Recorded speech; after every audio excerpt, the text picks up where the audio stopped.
Obessio and Epiphania. Let me explain why I have chosen these terms to introduce our first module.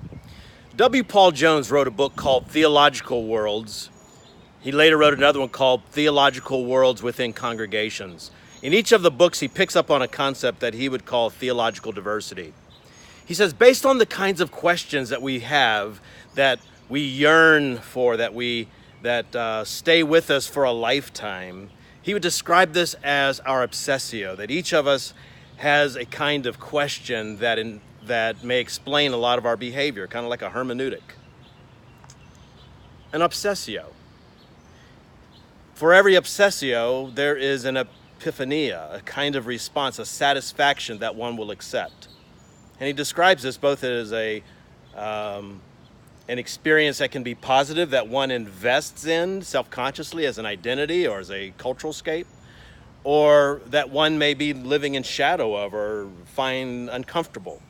Look at the introduction of his evaluation. I'll upload this for you so you can take the inventory yourself.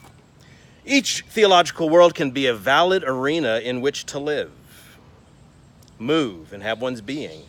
No one world as such is better than another, no more true than the other. Nor can these worlds be arranged so as to view some as elementary and others as more mature. The first task enabled by this inventory was to identify the world in which you already live.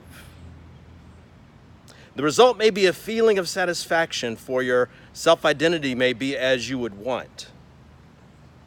Thus, you're ready to understand that world more coherently, to furnish it more fully, to articulate and share it more fluently, and to live it more faithfully. So as you hear which world that you may get sorted into from his observations, social observations, you find, wow, that describes me well and explains a lot of your community and the way you do relationships and your value system. But I like this section here. On the other hand, you may be receiving the description of your self-identity with negative feelings. This might mean that you're living an inherited world rather than residing in your own home.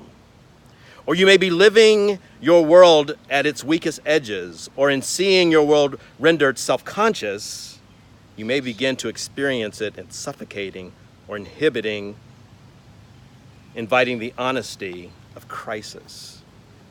I'm going to take a few steps backwards as it's beginning to sprinkle. I'll step up under some trees so that I don't have to start this recording a third time.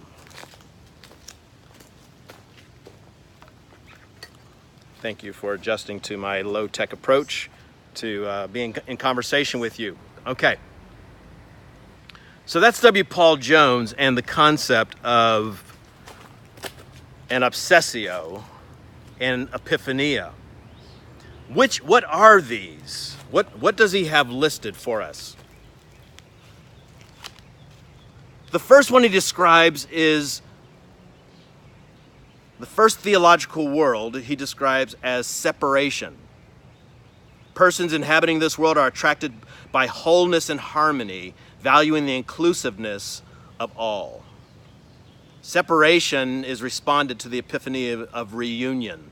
So if you've had a life of longing, a sense of abandonment, or looking for your tribe, you may find yourself vulnerable to the messages that this world sends out through its evangelists. The next world is the world of conflict, that life is a struggle and that there are good guys and bad guys, haves and have-nots, and you are looking for vindication, for justice, for things to be made right eventually. This would be the world of conflict and vindication, where the obsessio is to bring about order and peace. The third world is emptiness and fulfillment. He says there's a keen sensitivity in this world to how socialization can scar and marginalize the person. The individual tends to be lost in a structure, resulting in the self being alienated from itself, that emptiness sort of thing. It's all too much. It's paralyzing. The news depresses, and I can find no insulation from it. Fulfillment is a world where maturity works its way through, where there's something on the other side, where transcendence is possible. World 4 is condemnation forgiveness. This is very much the world that evangelicals work in. Residents of this world have courage to look at human duplicity without illusion. They see a powerful case of God in the destructive spectacles of humans playing God in the very act of denying God. Evidence of the fall is the universal human pretentiousness.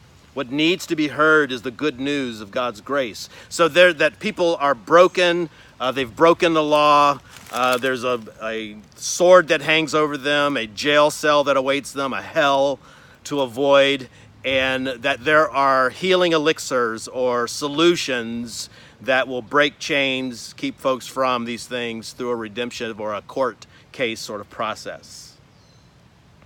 And then world 5 is one of suffering endurance. Residents of this world have a keen discernment of the ways things are and what it means to live as the leftovers of others' suffering.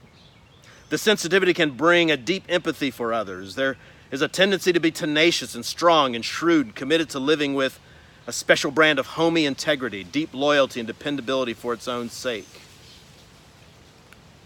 And endurance, being a rooted person through a world where suffering can get to you. So that's his concept of Obessio and Epiphania and his 5 illustrations of it. Again, I'll upload the document. You can take it from there. Well, why would I mention it as an introduction to this module? Well, this is the module we talk about how God develops a leader from beyond you. And it's often those things that he places within you that find you looking beyond you for answers to questions.